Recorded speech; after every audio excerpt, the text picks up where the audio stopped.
Hello. I know, it's been a year since I've done one of these. God, time flies like an arrow. Fruit flies like a banana. Graffiti. It was on a toilet wall that I saw in Beaconsfield years ago. Actually, my favourite piece of graffiti was one that was in our school. So it took me ages to figure out.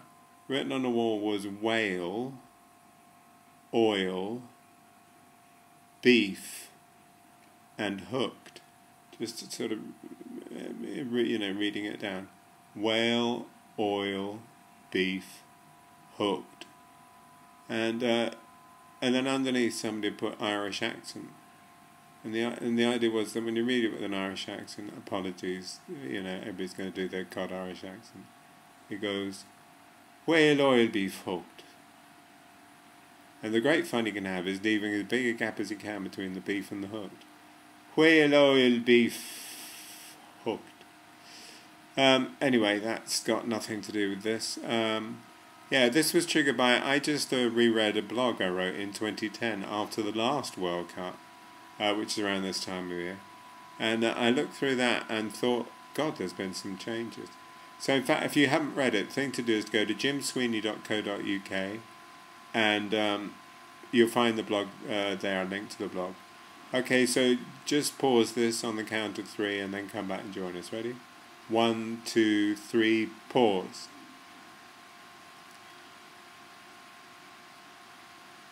Welcome back. Now, as you would have seen in that blog, not one of you bastards even bothered, did you? You just sat there. You didn't. What's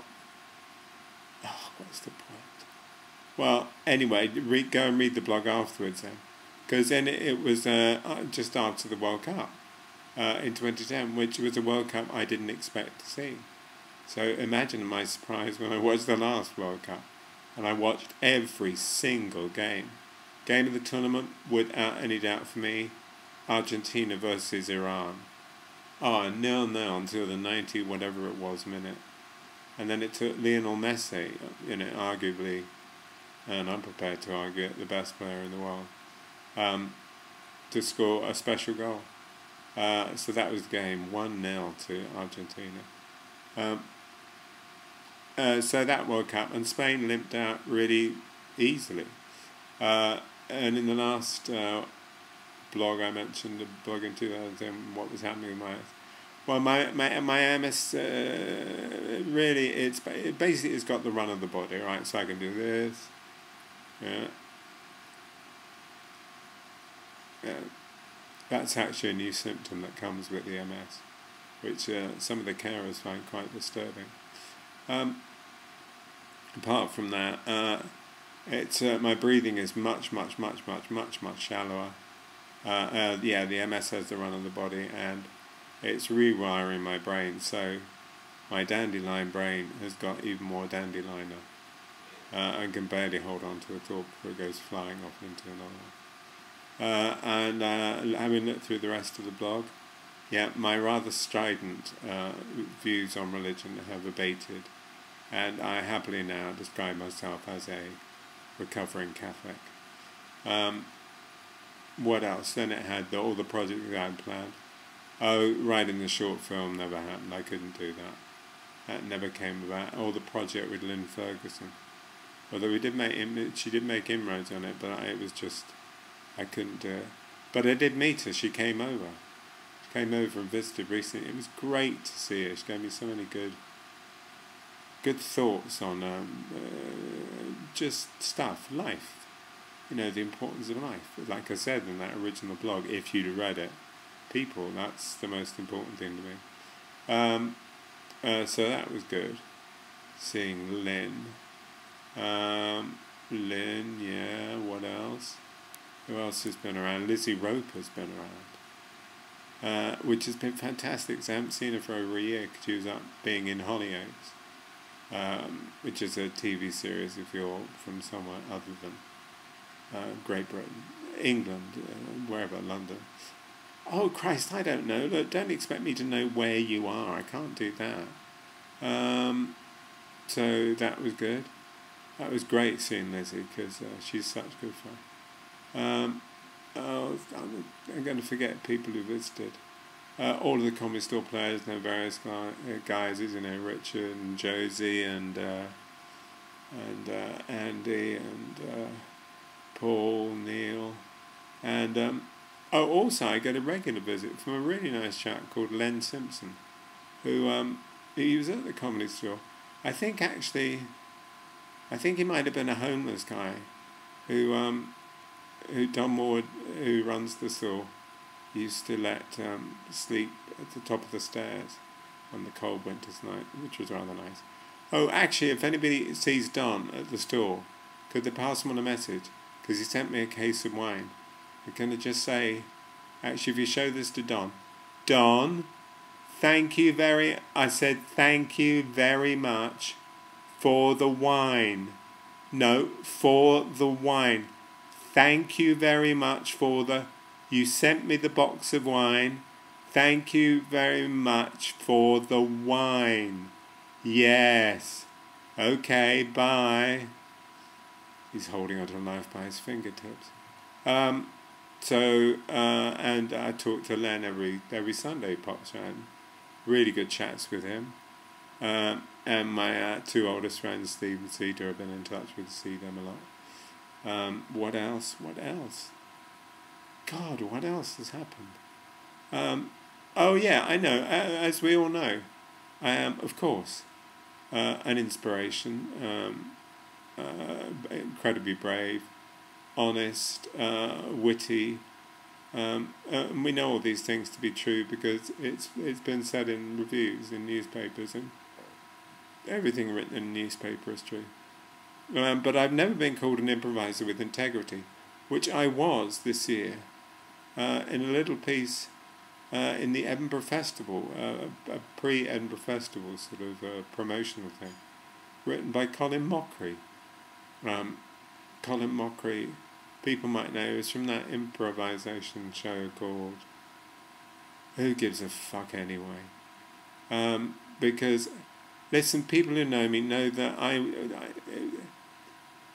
for me, improvisation is a live beast. Yeah, it's live. I performing live in front of an audience, I adore improvisation. Performing on the Who Gives a Fuck Anyway, left me cold, really. It wasn't great. But I enjoyed all the people I met, and I made some great lifelong friends from that program, because it was over 20 years ago. In response to the guy who there's a visitors thing of here, I did a video with Colin Mockery. This guy wrote, "That's Jim Sweeney. Where have the curls gone?" It was 20 years ago, you dickhead. My curls have all gone to heaven. Hair heaven. Which sounds like the Nazi. No, leave it. So, moving on. Yeah, so he said I was an improviser with integrity, which is so sweet, and he said really nice things. I've been in love with Colin since we worked together on that show.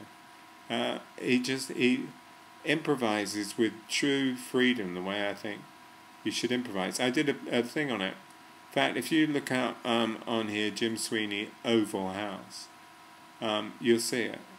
It's just how I think you should improvise.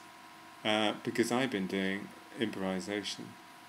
I've been improvising since I was 17, 16, since it explains it all in this book.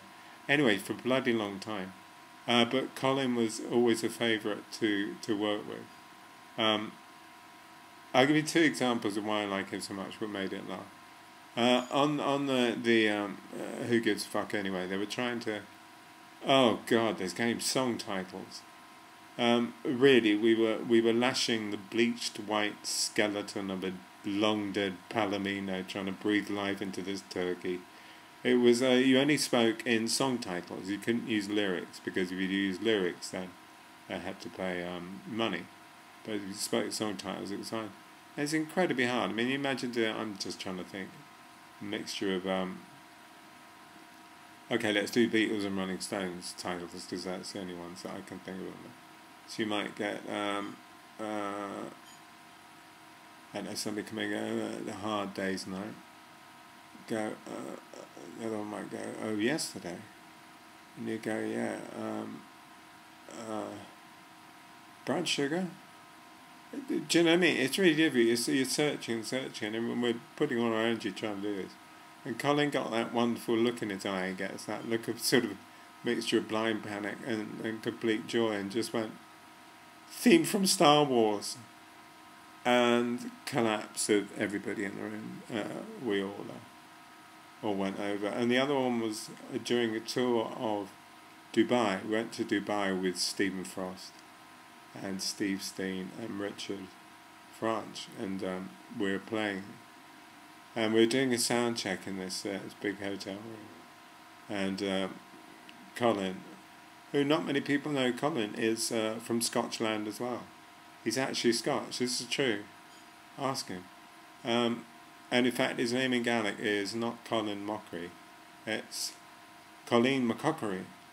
So Colleen was messing around during the sound check, and he suddenly said, "I tribute to the great American movies. I like to do Alice Doesn't Live Here Anymore." And he took a pause, and he opened a door. On stage, he mimed opening a door, stuck his head in, and went, "Alice?" And really, I was helpless for just minutes afterwards. And in fact, the last time I could perform live in Edinburgh, which was back in 2007, Colleen and I did a sketch together. And all I remember is that for most of the sketch, we were laughing. The audience were laughing with us. It wasn't just us laughing and nobody else laughed. It was just pure joy, and thank you anyway, Colleen, for writing those nice words about me. But it's enough blowing smoke up your arse, which is just a figure of speech. Actually, you were wrong when you told me it was a homeopathic cure for sinusitis, and you were wrong to make me do that to you 7 times. You're a bad, bad man. That's abuse. What other visitors I had? What other visitors? Jennifer Canasta visited.